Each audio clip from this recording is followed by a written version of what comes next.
मेरा नाम डॉक्टर वैशाली जामरे है। मैं एंड्रोमेडा कैंसर हॉस्पिटल जो कुंडली सोनीपत में है वहाँ पे ब्रेस्ट कैंसर की सर्जन हूँ। तो आज का जो यहाँ कैंप लगाया गया है उसका क्या उद्देश्य है, मेनली जो इम्पैक्ट सो कैंप का उद्देश्य मेनली यही है कि जो यहाँ के कैंसर के पेशेंट्स हैं उनको हम सही से गाइड करें, और जो बाकी के लोग यहाँ पे आके कैंसर के अवेयरनेस के बारे में हम उनको कुछ बता सके, कुछ प्रिवेंटिव स्टेप्स के बारे में बता सके। ये हमारा मेन उद्देश्य है यहाँ पे। एज ए डॉक्टर आप क्या मानते हैं, अभी कैंसर जिस गति से बढ़ रही है बीमारी, क्या कारण है पीछे इसके, क्या कोज है?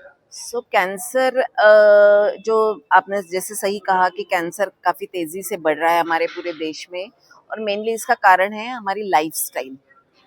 आज तंबाकू और तंबाकू से रिलेटेड जो कैंसर है वो इतने ज़्यादा हो गए हैं कि ये एक हमारे लाइफस्टाइल का हिस्सा हो गया है। लोग खाने वाला तंबाकू खाते हैं, बीड़ी पीते हैं, सिगरेट पीते हैं, हुक्का पीते हैं, दैट इज़ वन, जिससे मुंह के कैंसर्स, फेफड़े के कैंसर्स और भी शरीर के और कुछ किसी हिस्से के कैंसर्स होते हैं। दूसरा, मोटापा। हमारा खान पान इतना रिच हो गया है, हमारे लाइफस्टाइल में फिजिकल एक्टिविटी इतनी कम हो गई है जिसकी वजह से मोटापा बढ़ रहा है। प्लस एनवायरमेंटल पोल्यूशन इतना ज़्यादा, हवा में प्रदूषण है। जो हमारी खान पान है वो भी आजकल साफ सुथरा नहीं आता, हर एक में पेस्टिसाइड छिड़का हुआ होता है। तो ऐसे कई कारण हैं जिसकी वजह से कैंसर बढ़ रहा है। तो किस प्रकार की प्रिकॉशंस बरतनी चाहिए? क्या जैसे कई बार लास्ट स्टेज पता चलता है, कैसे पता लगे एक व्यक्ति को उसे? सो मेनली आपको ये समझना है कि कैंसर का कोई एक लक्षण नहीं होता, और जो बाकी के नॉन कैंसर की जो बीमारियां होती है उनके और कैंसर के लक्षण लगभग ओवरलैप होते हैं। तो कोई भी लक्षण अगर आपके शरीर में अगर आप देखते हो, महसूस करते हो, आमतौर पे आपने दवाई ले ली लेकिन 15 दिन हो गए, 20 दिन हो गए, वो ठीक नहीं हो रहा है, तो कोई कैंसर के विशेषज्ञ को दिखाए। अगर कैंसर है तो उसका इलाज हो जाएगा, आप ठीक हो जाओगे। अगर कैंसर नहीं है तो आपको सही दिशा मिल जाएगी। दूसरा ये है कि जो मैंने कहा कि सबसे इम्पोर्टेंट ये है कि तम्बाकू और तम्बाकू से रिलेटेड प्रोडक्ट्स का इस्तेमाल, शराब का इस्तेमाल ये बंद करें, फिजिकल एक्टिविटी बढ़ाए ताकि आपका मोटापा ना हो, और बाकी जो भी आपका खान पान है उसमें मिलावट ना हो, इसलिए आपको थोड़े से प्रिकॉशंस लेने पड़ेंगे। वेरी हैवी कॉस्टली इलाज माना जाता है कैंसर का, तो आपके हॉस्पिटल की तरफ से क्या मदद रहती है जो पेशेंट यहाँ आते हैं? सो जैसे मैंने आपको कहा कि अगर शुरुआत की स्टेज में कैंसर अगर डायग्नोज होता है तो बहुत महंगा इलाज नहीं होता है, कम से कम खर्चे में आपका इलाज हो सकता है और आप पूरी जिंदगी भर के लिए ठीक हो सकते हैं। आप ही ने खुद कहा कि बहुत एडवांस स्टेज में लोग आते हैं क्योंकि लोगों को पहचान नहीं होती, लोगों को जानकारी नहीं होती। तो अगर एडवांस स्टेज में आते हैं तो ऑब्वियसली खर्चा भी ज्यादा होता है और ट्रीटमेंट का समय भी काफी लंबा हो सकता है। हमारे हॉस्पिटल का मेन, जो हमने कुंडली में सोनीपत में बनाया, उसका मेन उद्देश्य यही है कि हरियाणा के और हरियाणा के आसपास के स्टेट्स के लोग जिनको इतनी मतलब अफोर्ड कर सके ऐसा ही इलाज हमारे हॉस्पिटल में होता है। ऑफ कोर्स फ्री का इलाज नहीं कर सकते, बट बाकी के हॉस्पिटल के तुलना में हमारे हॉस्पिटल में इलाज का खर्चा डेफिनेटली कम होता है। जो पेशेंट आज कैंप में आ रहे हैं उन्हें क्या बेनिफिट मिलता है इस कैंप में आने से? सो हमारा अभी जैसे कि 8 मार्च को महिला दिवस हम मना रहे हैं, तो उसके लिए हमने 15 दिन महिलाओं के कैंसर्स के पॉइंट ऑफ व्यू से जो जांचें होती है, जिसको हम कहते हैं स्क्रीनिंग टेस्ट, उसमें हमने काफी हद तक डिस्काउंट रखा है। उसका हमने एक वो भी बोर्ड भी लगाया हुआ है, और जो भी पेशेंट्स आते हैं उनके लिए जितनी पॉसिबल हो हम उसमें इलाज में, जांचों में रियायत करके उनकी मदद करने की जरूर कोशिश करेंगे। तो संस्था का क्या मोटिव रहता है आपके साथ जुड़ने में? संस्थाओं से हम इसलिए जुड़ते हैं ताकि जो संस्थाएं काम करती है, जैसे लायंस क्लब है, उनका जो रीच होती है वो काफी ज्यादा होती है।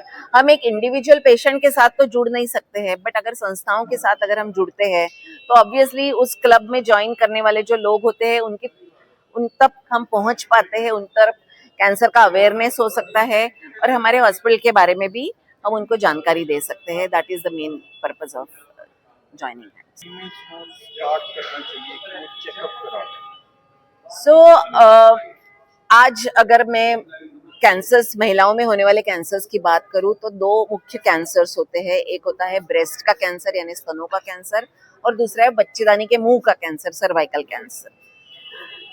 पहले हम सोचते थे कि बुजुर्ग महिलाओं में भी कैंसर होते हैं, आज ऐसा नहीं रहा है। तो सबसे कम उम्र वाली जो महिला जिसका मैंने ट्रीटमेंट किया उसकी उम्र 18 साल की थी, जिसको ब्रेस्ट कैंसर हुआ था। जो भी औरतें हैं जिनकी उम्र 18 साल से ऊपर हो गई है, उन्होंने स्तन कैंसर के बारे में जानकारी हासिल करनी है। हर महीने में अपने स्तनों की जांच खुद कैसे करनी ये सीखना है। और 40 साल के बाद हर साल 2 साल में एक बार मैमोग्राफी यानी स्तन का जो एक्सरे होता है वो करना चाहिए। पैप्समियर की जो टेस्ट होती है, जो सर्वाइकल कैंसर की अर्ली डिटेक्शन के लिए हम करते हैं, वो तो जिसकी सेक्सुअल एक्टिविटी शुरू हो गई उन्होंने हर साल में एक बार पैप टेस्ट जरूर करा लेना चाहिए। जी बंसल जी, क्या कहना चाहेंगे, आज संस्था ने क्या कार्यक्रम किया? आज लॉयंस क्लब कैथल सेंटर की ओर से सनातन धर्म मंदिर में एक विशाल कैंप का आयोजन किया गया है, जिसमें रक्तदान शिविर है।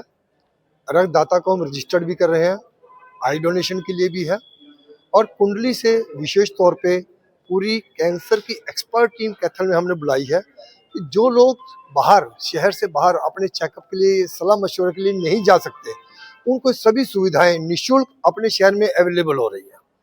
आज के दौर में सबसे ज़्यादा यूज़ प्लास्टिक का है, स्मोकिंग का है, नशे का है, जो कैंसर की वजह है। हमें छोटी छोटी चीज़ों का ध्यान रखना है। पेपर कप में हम चाय पीते हैं, सूप पीते हैं, वो भी एक कैंसर की जड़ है। हम होटल को जो खाने का ऑर्डर करते हैं वो प्लास्टिक के बॉक्स में आता है, वो एक मेगा रीजन है कैंसर का। हमारे घरों में पानी की टंकियाँ लगी हुई है सिंटेक्स की, जो पानी उबल जाता है गर्मी में हम उसी का यूज़ करते हैं। हमें किचन में अपने अलग बर्तन में खाने पीने के लिए पानी का प्रबंध करना चाहिए अगर हमें कैंसर से बचना है। हमें अपने लाइफस्टाइल को जब तक हम चेंज नहीं करेंगे, पेस्टिसाइड्स का भी इम्पैक्ट है, फास्ट फूड का भी इम्पैक्ट है। हमारा लाइफस्टाइल बिल्कुल मॉडर्नाइज हो चुका है। हमें पुराने ढर्रे पे आना पड़ेगा अगर हमें अपनी हेल्थ को ठीक रखना है। हमें इस चीज़ के लिए पब्लिक को जागरूक करना है और समय समय पर इस टाइप के एक चेकअप कैंप ऑर्गेनाइज करने हैं कि जिनको अर्ली स्टेज में पता लग सके, उनको लास्ट स्टेज में जाकर के क्रिटिकल कंडीशन में ना जाना पड़े।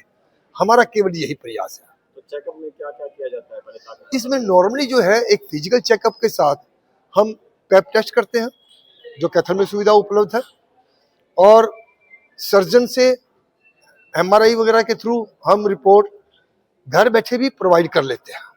हम यहाँ पे सभी रिपोर्ट्स लेके डॉक्टर्स को व्हाट्सएप पे भेज के भी ओपिनियन ले लेते हैं भी इसमें हमें क्या करना है, कहाँ भेजना है, क्या क्या करना है, कि जिससे उनके 2-3 राउंड बच जाते हैं, पेशेंट का टाइम बचता है और उनको घर बैठे निःशुल्क ये फैसिलिटी मिल जाती है। कितने मरीज आ गए हैं अभी तो हमारे पास लगभग 25-30 पेशेंट आ चुके हैं और 2 बजे तक काफ़ी आने की उम्मीद है। हम आशा करते हैं कि आज के टाइम में कि कम से कम 100 पेशेंट हमारे पास कवर हो जाने चाहिए। तो हॉस्पिटल का अपने को क्या सहयोग मिलता है? पूरी टीम आज स्पेशल दिल्ली से कैथल आई है। इनका कोई मोटिव दूसरा नहीं है, कोई पैसा कमाना नहीं है, समाज सेवा के लिए आए हैं कि शहर की पब्लिक को कैथल के अपने लॉयंस क्लब सेंटर के माध्यम से ये निःशुल्क सुविधाएं घर बैठे अगर मिल जाएं, आज के टाइम में एक बहुत बड़ी बात है। हम इनका धन्यवाद करते हैं कि जो आज इन्होंने हमारे पास आकर के हमें ये योगदान दिया, हमारे लिए हेल्प किया, हमारे शहर के लिए बहुत बड़ी बात है।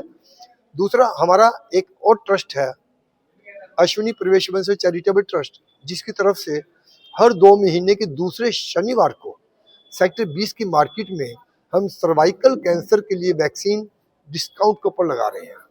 सभी से रिक्वेस्ट है, चाहे वो मेल है या फीमेल, 9 साल से 45 साल तक के जो भी पुरुष और महिलाएं हैं, वो उस कैंप का भी फायदा उठाएं। आज से सिविल हॉस्पिटल में केवल 14 वर्ष की बच्चियों को यही इंजेक्शन निःशुल्क लगाए जा रहे हैं। जो 14 साल के बच्चे हैं, 14 से 15 साल के बीच के, वो सिविल हॉस्पिटल की सुविधाएं प्राप्त करें। जो उससे पहले और बाद के हैं, वो हमारे ट्रस्ट की सुविधाएं उपलब्ध करके वैक्सीन एक बार लगवाने से 5 से 6 तरह के कैंसर से हमें छुटकारा मिल सकता है।